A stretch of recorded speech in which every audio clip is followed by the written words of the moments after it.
If someone would have told you on election night, after your celebration, you're going to have 9 county employees arrested in 3 months, what would you have said?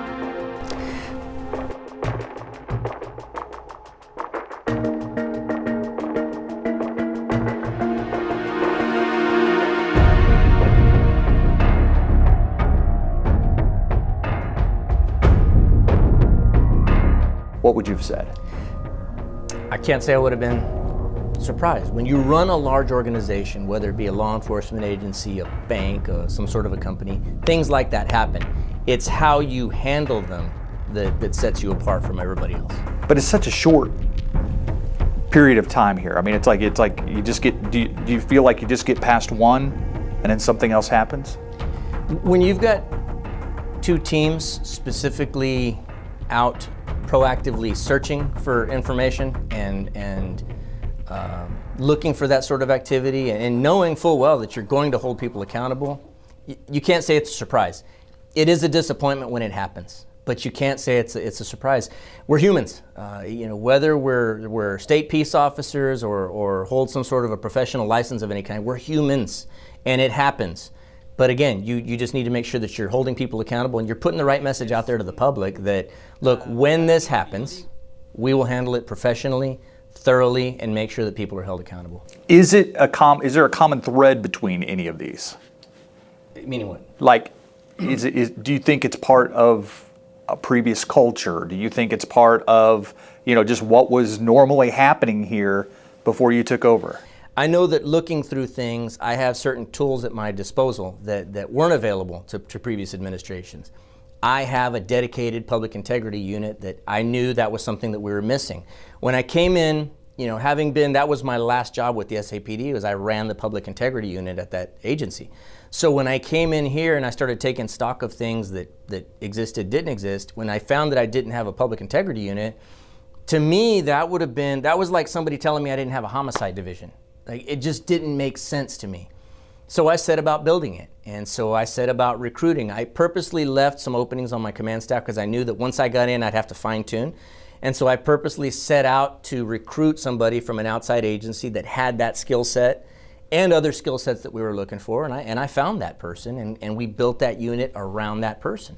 And so I've got an aggressive, proactive public integrity unit that is definitely holding people accountable. How important is that unit to you, and the fact what that unit signifies to the county?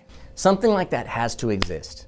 For the public to have that trust in a public official, be it a sheriff, a chief, a mayor, or whatever, the public needs to know that that person has that component to where, okay, this person, when things go wrong, when somebody's human side takes over and they run afoul of the law, this person will hold that person accountable, no matter what rank they are, no matter what office they hold. This person will hold them accountable. That's why the taxpayers put me here, to ensure that. And I owe it to them to make sure that we're doing a thorough job of that. And so absolutely, that's what we're doing. With your background in policing, public, media, and the integrity unit, how do you react personally when these things happen? How does it affect you? It bothers you. I can't say frustrated is the term when it happens, when I initially get the call that something Angry? has happened.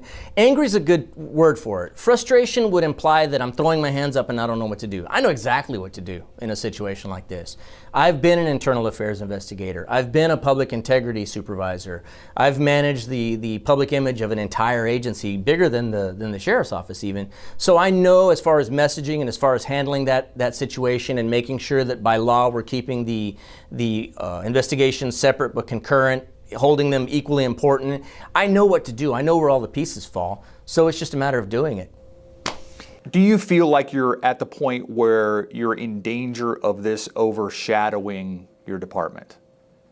Of people thinking of these incidents when they think of the Bexar County Sheriff's Department instead of the important life-saving things you guys do every day. No. Are you concerned about that? No, because I constantly remind the public that for every officer that gets arrested, runs afoul of the law and gets arrested, they got arrested because 10 other cops were doing their job quite effectively in making sure that that person got there. For every cop that runs afoul of the law, there's 1,000 others, 10,000 others that came to work that day and did what they could to put bad guys in jail and hold people accountable and serve the public in an honorable way. So I'll take those odds. You know, one bad seed against 1,000 other ones that came to work and did it the right way. I'll take that. And as long as we're continuing to deliver that message to the public that, look, we're an organization that's not afraid to hold our own accountable. We're not afraid to arrest our own deputies or employees if and when the time comes. I've also got 1,400, 1,500 other dedicated officers that are doing it the right way every day. And that's the message you want sent? Absolutely, that's the message I want sent. These last few incidents and any incidents that might occur in the future, because I'm not naive enough to believe it's never going to happen again. Those incidents do not define us as an organization. Okay, very recently, I had 2 deputies that, without fire training, without fire equipment, went into a burning building before fire alarm got there, went into a burning building and pulled a baby out of the burning building. I mean, that is what defines us. That is who we are as an organization, and those are the kind of people I'm proud to wear the same uniform as and stand beside any day of the week. So we're coming up on, what, 8-9 months that you've been in this office. What's been the biggest surprise so far? The biggest surprise so far? Let me think on that one for a little bit. Anything that you expected that you didn't find, or that you found that you didn't expect? Just some of the components that were missing when I got here. A public integrity unit was one of them. You know, I wanted a little bit more, and we've talked about this in previous stories. I wanted a little bit more of a clean process as far as discipline goes. And so we've set about refining those processes, redoing the paperwork to make sure that we're using the same forms, making sure that we pushed that level of responsibility for issuing discipline further up the chain of command to ensure more continuity. But when it comes to discipline and holding people accountable, you've got to make sure that you're consistent and fair across the board, regardless of rank, regardless of where this person might work, regardless of whether I knew this person before in their career. We need to make sure we're doing that. And so that's what we've set about doing, is making sure that process flows smoothly. So just the lack of tracking, the lack of certain processes that didn't exist here. I had expected more from a large organization. We're creating those from scratch in some instances. You included, you know, a lot of your command staff hadn't previously worked at the Bexar County Sheriff's Department. Correct. Was that a conscious decision by you? Absolutely it was. I wanted a good mix. I wanted some people from within with institutional knowledge. I've got a command staff that they are varied. The one thing everybody has in common, we're all cops. At the end of the day, we're all cops to the core for our whole career. I think I'm one of the junior members at 25 years.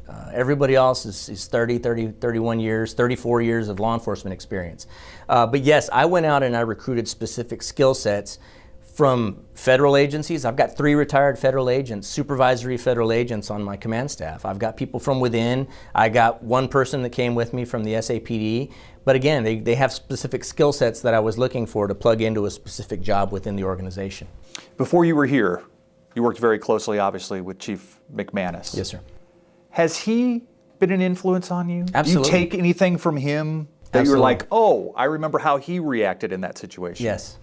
There were times when I will tell you, we would be in a crisis situation at the SAPD, whatever reason, and I, as the spokesman, I was on high alert, and my nerves were getting to me, and he was always calm under pressure.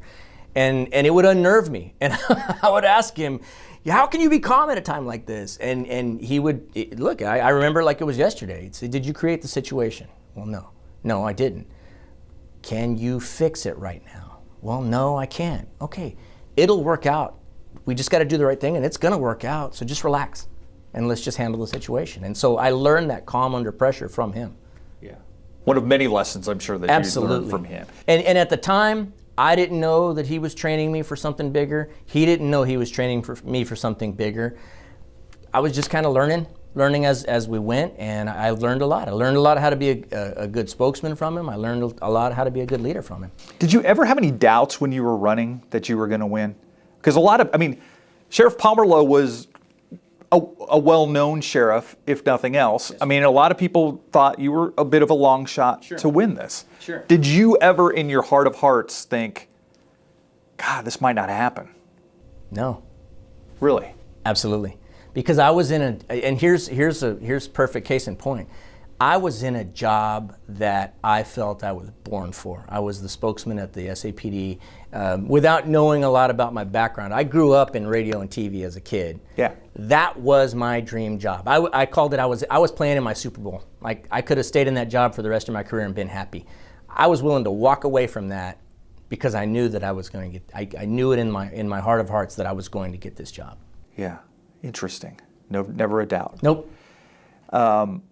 When you're faced with, some of the things that you've been faced with, whether it's the hazing incident that you see on tape, whether it's, official obstruction, some of these other things that some of your employees have been, or things that may come down the line, what do you rely on to make decisions, to decide this is right, this is wrong? I mean, is there one thing that you kind of like, or do you, how does that process work for you? Well, for one thing, my command staff. I have total trust in my command staff. I know they're going to make the right decision for me. And we're always going to err on the side of being right. We do what's right, and you don't have to worry about, what did I tell the media? I got to keep my lies straight. That doesn't occur here because we stand on the side of truth, okay? One of the other things that I rely upon is just my resolve. It takes a bit of resolve to say there's indicators that hazing behavior has existed here for decades, because it has. I'm not going to deny it, but it takes a certain bit of resolve to look everybody in the eye and say it stops today and it's not going to happen here ever again. And I mean it when I say it. What's your message to the people of Bexar County right now?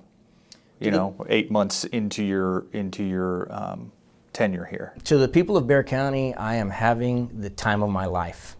I may come to work and I may be angry at some of the situations that we're confronted with, but again, they're going to work themselves out because we're going to do the right thing in the interest of the public that we serve. And I want them to know that I'm relishing every moment here, and whether I'm here for 4 years or 24 years as their sheriff, I'm going to come to work every day and I'm going to do the best job that I know how every day. And at the end of it, whether it's 4 years or 24 years, I'm going to leave it all on the field. That's all the questions I have, Sheriff. Anything else you wanted to bring up? Anything else you think we need to talk about? Okay, thanks. Appreciate it. Yes, sir. Yeah.